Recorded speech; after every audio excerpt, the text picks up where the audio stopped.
Hi, and welcome to my, Ryan Katmeyer's professional ePortfolio. This ePortfolio represents the culmination of the first stage of my exploration as a reflective learner.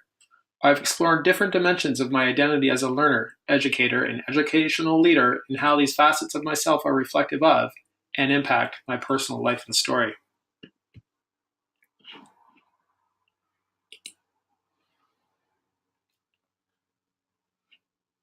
My journey as an individual.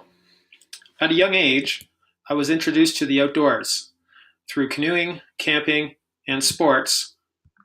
As I grew older, I continued participating in outdoor pursuits and discovered a love of soccer. These activities had a profound influence on my life, not only physically, but also in the character building associated with playing team sports and developing an appreciation for the natural environment through wilderness exploration.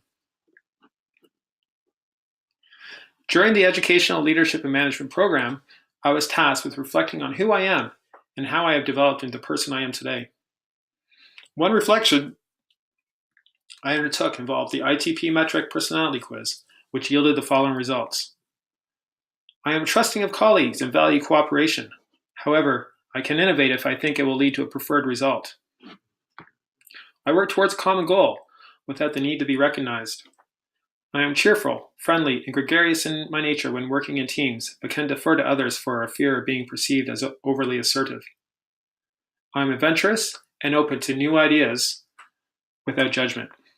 These new perspectives, combined with my influences as a youth, have shaped who I am. As an adult learner, I came to Royal Roads with my own perceived learning style that through my schooling has shaped who I am today. I found the reflections, assessments, and questionnaires I undertook as part of my studies significant in allowing for insights into my own beliefs about my learning. After completing the VAST questionnaire, I learned that I am multimodal with my learning preferences and learn best when moving between the defined strategies. Although I am able to learn in a variety of ways, being able to identify the most efficient learning preference for the problem or question is a challenge that I will continue to address through personal reflections. My first assignment in 510 Research for School Improvement tasked me with developing strategies to assist in my ability to learn through reading and to more consistently recall and make use of what I read. I found what, so what, now what strategy compelling and have been using it frequently.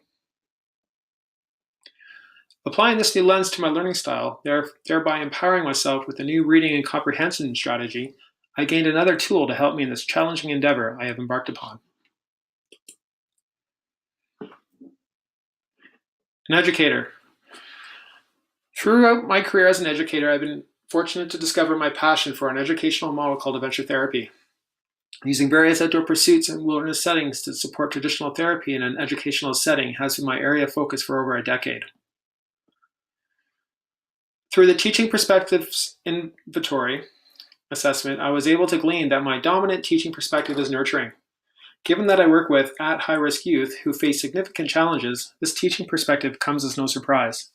Providing a safe place where relationships of trust are encouraged will lead to people feeling good about their achievements and believing in themselves as learners. I have found that this relationship building through nurturing is accelerated in the natural environment outside the classroom. A strong teaching perspective includes my focus on apprenticeship, which can be explained as a know-how of learning by acquiring skills as described by Vail. Guiding youth in the mountains or on the ocean requires experience, knowledge, and hard skills. These hard skills can be anything from tying the appropriate climbing knot and reading layers of snow in an avalanche snow pit to understanding a tide chart when sea kayaking. I learned these hard skills through apprenticeship, and therefore it is through this that I teach these skills.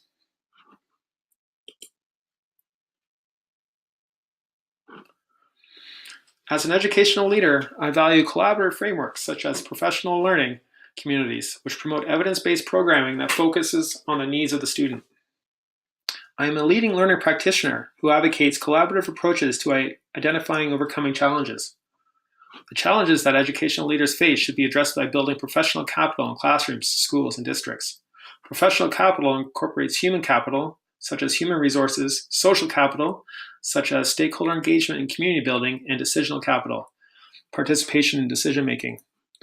When combined, this allows an educational leader the key to diffusing change efforts from an individual to groups to schools and districts. From daily decisions affecting a student's experience in the classroom to district strategic plans that can impact an entire community of educators, a dynamic relationship exists between micro and macro level systems. Through teamwork and circular collaboration between students and educators, macro and micro level system challenges can be addressed and goals can be realized. This will enhance the professional capital required to support and empower learners and educators alike. As an educational leader, I believe that learning happens in many ways. A new model of inclusion understands that not all students find success in a traditional classroom. Considering each individual's path of continual learning, we must be able to address challenges in a leading learning way. Leading learning requires leaders to be mindful of their own learning process in order to continually challenge themselves to seek new perspectives. Therefore, learning to lead is a lifelong process of personal discovery and reflection that I, as a leading learner, am willing to embrace.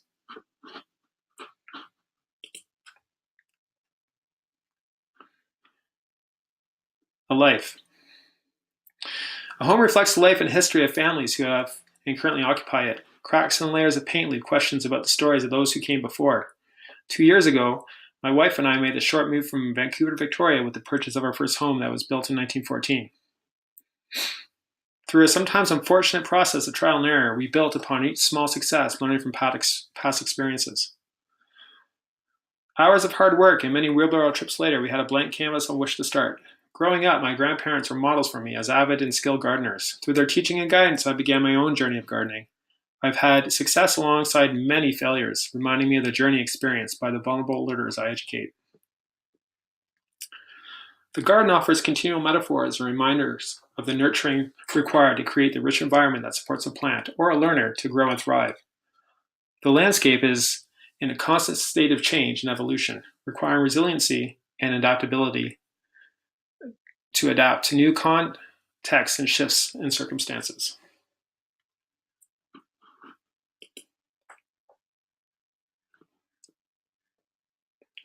References.